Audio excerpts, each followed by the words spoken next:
Assalamualaikum warahmatullahi wabarakatuh. Waalaikumsalam warahmatullahi wabarakatuh. Sebelum pelajaran hari ini kita mulai, mari kita baca doa bersama.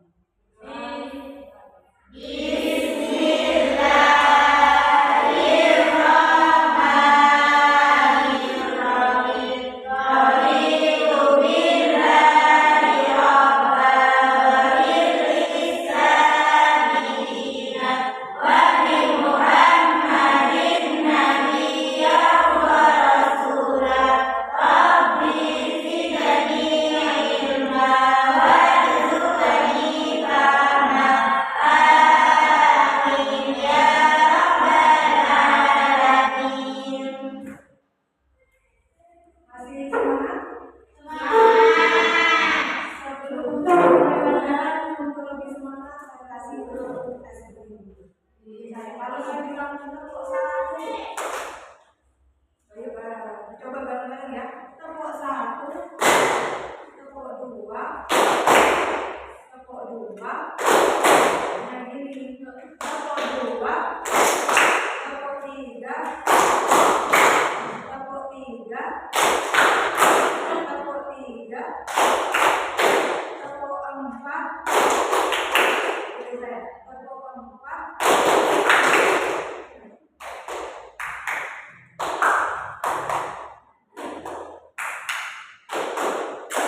tepuk empat, tepuk empat, tepuk lima.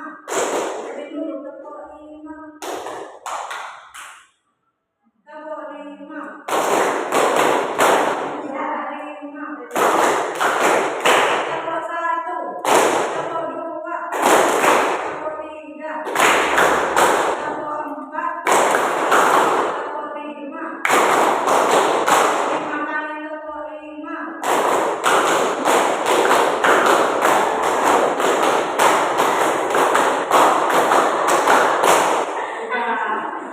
Sudah semangat? Kita mulai pembelajaran ini. Sudah memasuki bab keempat, komunikasi dengan pelanggan. Komunikasi dengan pelanggan. Apa itu komunikasi? Ada yang tahu komunikasi apa? Berbicara. Ada lagi? Jawab ya, gak apa-apa. Komunikasi. Saya dengan kalian termasuk komunikasi apa bukan?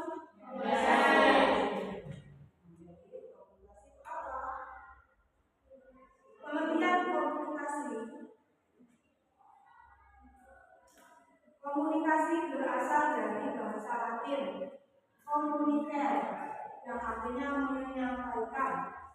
Secara umum, komunikasi merupakan interaksi antara satu orang dengan orang yang lain dengan menyampaikan pesan tertentu atau saling bertukar informasi. Jadi komunikasi harus dilakukan oleh dua orang atau lebih. Kalau hanya sendiri, itu bukan komunikasi. Ya. Komunikasi antara satu orang, dua orang atau lebih seperti saya atau kalian. Ini menyampaikan informasi, bertukar informasi, termasuk adanya komunikasi. Ada beberapa pengertian komunikasi pemasaran. Tadi sudah menjalankan komunikasi, sekarang komunikasi pemasaran. Menurut para ahli, di sini ada 3 ahli. Yang pertama, Philip and Kevin. Komunikasi pemasaran adalah sarana yang digunakan perusahaan dalam upaya untuk menginformasikan, membujuk, dan mengingatkan konsumen, baik secara langsung maupun tidak langsung tentang produk dan jasa yang mereka jual. Jadi komunikasi yang dimaksud di sini, seseorang yang memberikan informasi dengan cara membujuk, mengingatkan kepada konsumen tentang produk yang dijual. Menurut Kevin dan Philip. Yang kedua, menurut William, komunikasi pemasaran adalah proses pertukaran informasi yang dilakukan dengan cara persuasif agar proses komunikasi bisa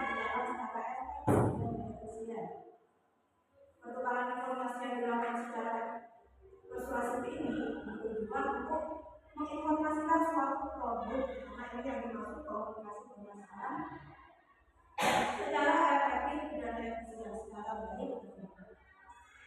Yang ketiga, menurut Sumanagara adalah bentuk komunikasi yang dibuat untuk memperkuat strategi pemasaran agar meraih segmentasi yang luas. Jadi komunikasi ini dilakukan agar pemasaran produknya bisa mencakup wilayah luas. Nah, dari ketiga definisi di atas dapat disimpulkan komunikasi pemasaran adalah strategi atau teknik komunikasi yang dilakukan perusahaan untuk menyampaikan suatu pesan ke pelanggan atau konsumen melalui media atau cara yang berbeda-beda. Teknik komunikasi perusahaan yang disampaikan ke konsumen dengan cara yang berbeda-beda, bisa dari mulut, dari media sosial, dari media cetak, atau media yang lain.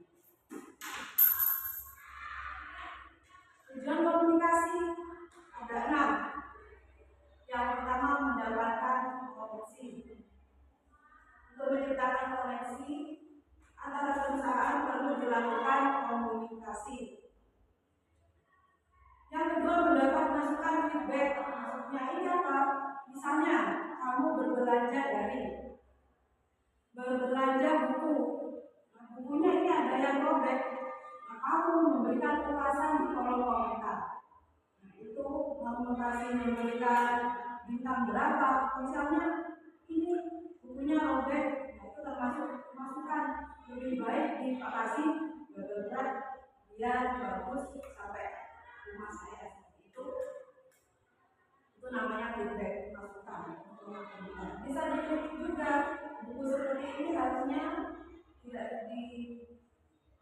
dibungkus yang rapi, jangan diasal-asalkan kalau bungkus. Yang ketiga, memberikan edukasi, memberikan pengetahuan tentang produk yang dipasarkan. Misalnya, kamu membeli produk sampo, dan di situ kan ada kegunaannya, bisa mencegah rambut rontok, bisa menghilangkan kotoran, itu termasuk edukasinya. Jadi, edukasi pemasaran. Yang keempat, branding merek perusahaan. Komunikasi harus ada yang namanya branding merek perusahaan. Biar apa? Biar dikenal halayak luas. Misalnya handphone ada beberapa merek. Tujuannya apa? Oh, merek HP ini lebih bagus dari merek HP ini. Nah, itu namanya branding, memberikan merek. Yang kelima, meningkatkan pelayanan. Yang keenam, meningkatkan penjualan. Terus manfaat komunikasi pemasaran apa saja? Mengembangkan visi strategis perusahaan, itu yang pertama.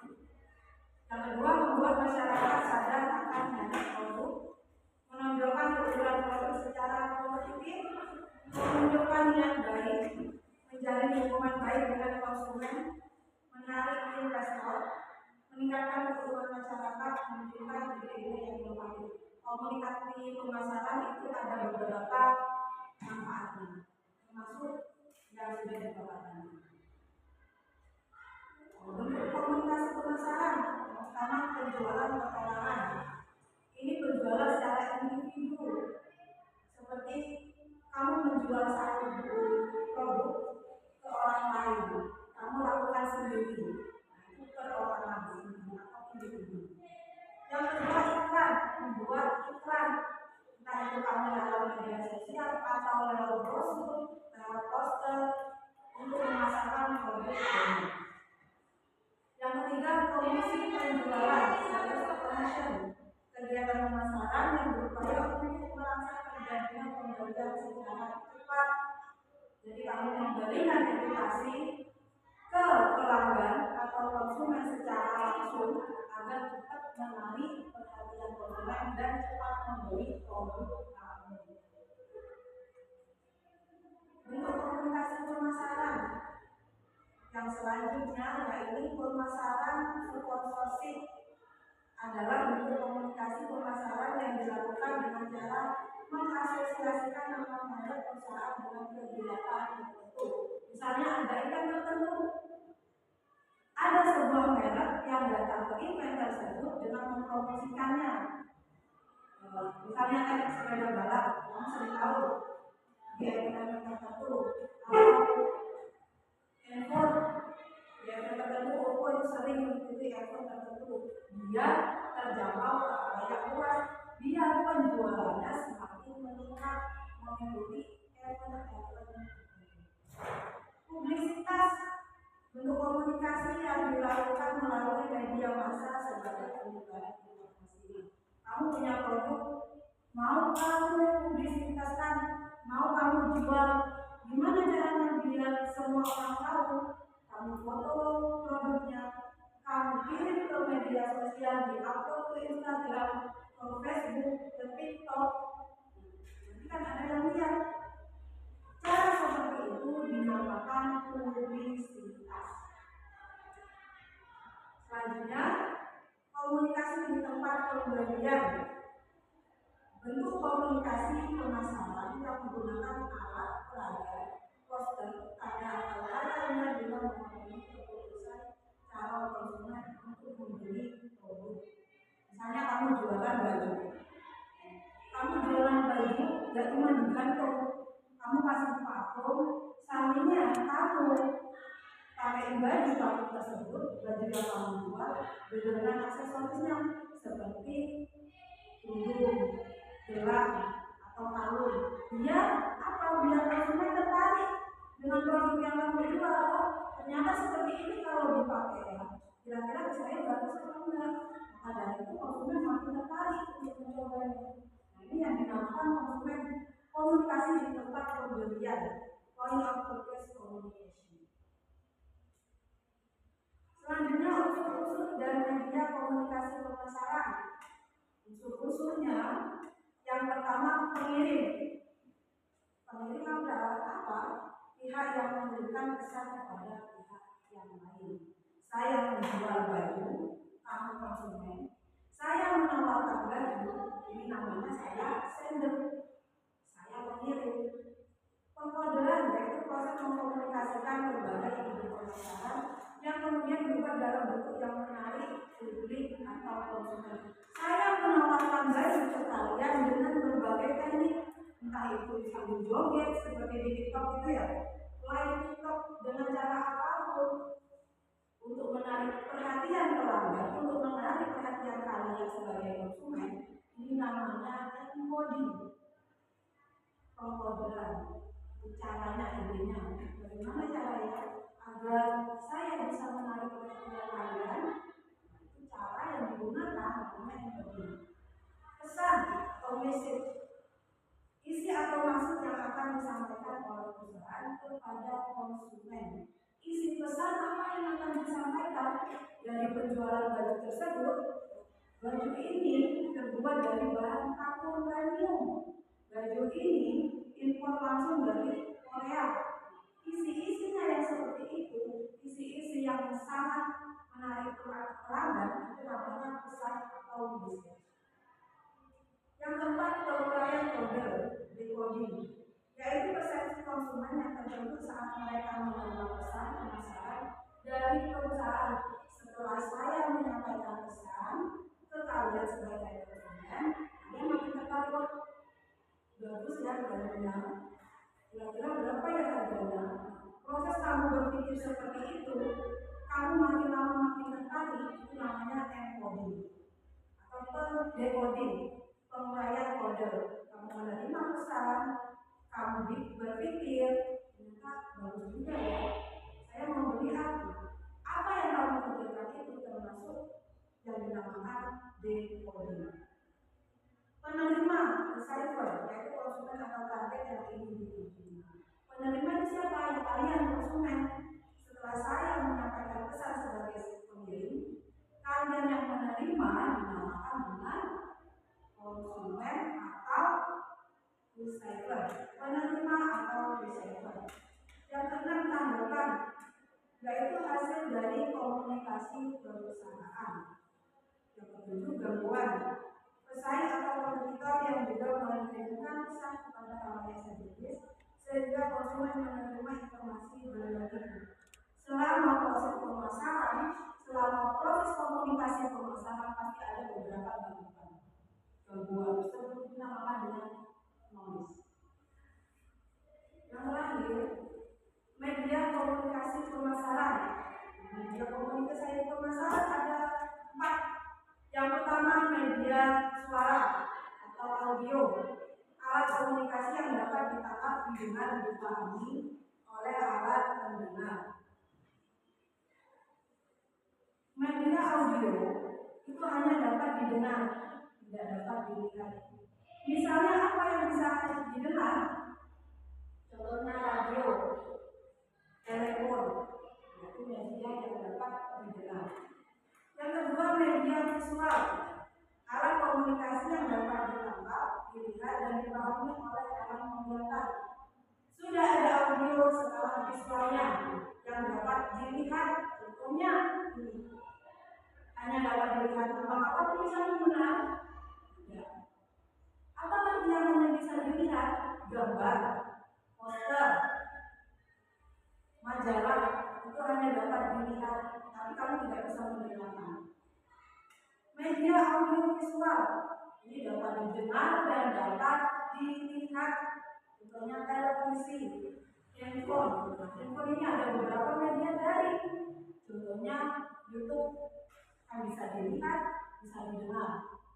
Instagram bisa dilihat, bisa didengar. TikTok bisa dilihat, bisa didengar. Di situ ada beberapa penjualan lewat media sosial tersebut menggunakan media.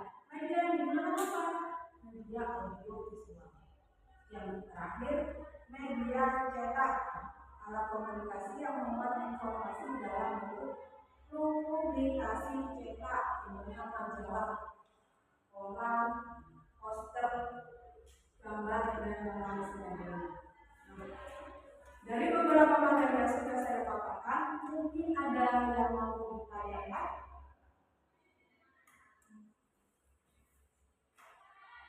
Ayo. Tidak ada yang mau ditanyakan? Sudah paham komunikasi pemasaran? Nah, sekarang saya bertanya, media audio contohnya seperti apa? Radio. Apa lagi? Audio itu hanya dapat didengar. Yang hanya dapat didengar apa saja? Radio. Selain itu, telepon bukan handphone ya, bukan smartphone. Telepon duduk. Misalnya ada beberapa sales yang mempromosikan produknya lewat telepon. Mungkin ada beberapa yang dapat telepon seperti itu ya, dari BRI. Mempromosikan, ini ada pinjaman sekian juta, mau ngambil tidak ada lewat telepon, itu namanya menggunakan media audio. Kalau media audio visual dapat dilihat, dapat juga didengar. Contohnya televisi, HP, handphone. Handphone itu ada beberapa media daring di dalamnya seperti Instagram, TikTok, YouTube, dan lain.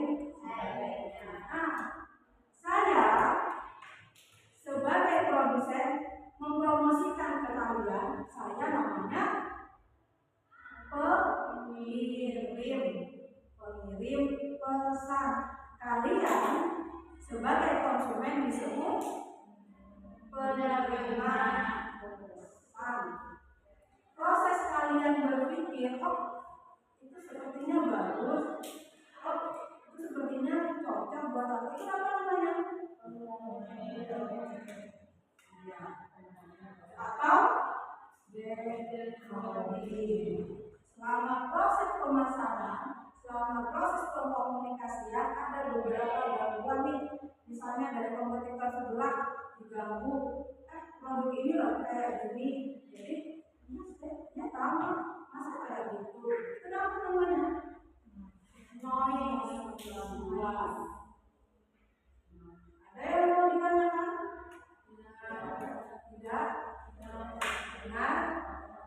Nah, kalau benar saya mau kasih kalian tugas.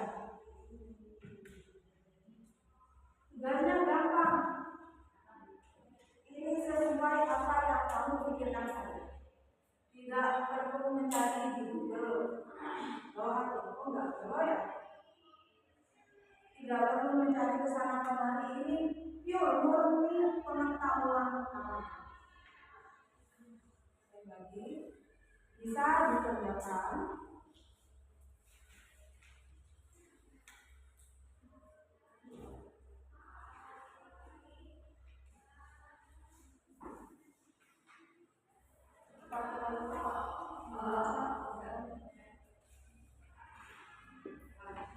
Tugasnya apa?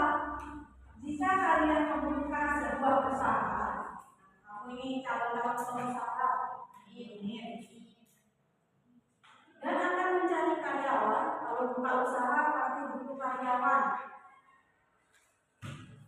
Media komunikasi apa yang dapat kalian gunakan? Dalam mencari karyawan kalian menggunakan apa? Media atau media audiovisual seperti yang disebutkan, media visual atau yang lainnya. Dengan cara apa kamu menarik perhatian orang agar orang tersebut mau bekerja di perusahaan kalian? Caranya bagaimana? Kamu kerjakan sesuai apa yang kamu pikirkan. Tidak usah betul. Itu sesuai yang kamu pikirkan. Ini saya kasih materinya.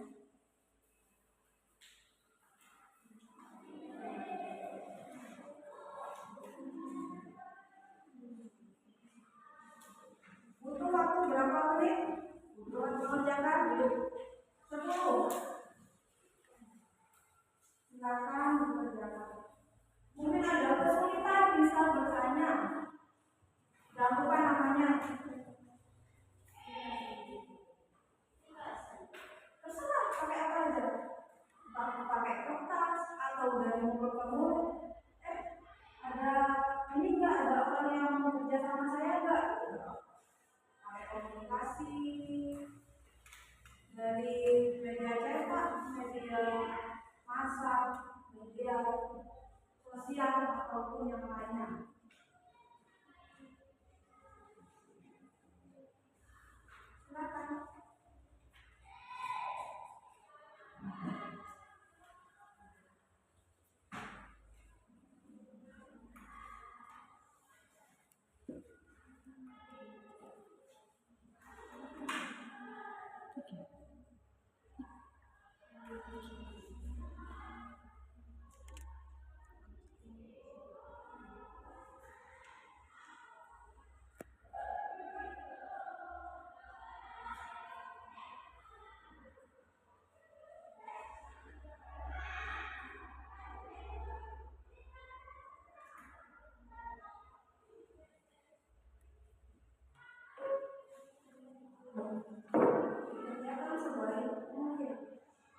akan saya koreksi.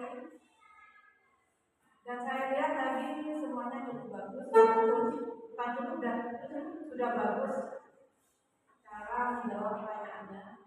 Semoga pertanyaan tersebut bisa menjadi kenyataan bagi kalian.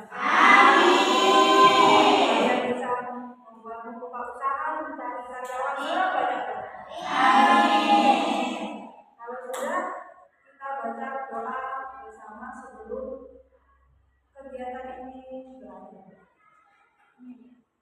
Berdoa mulai.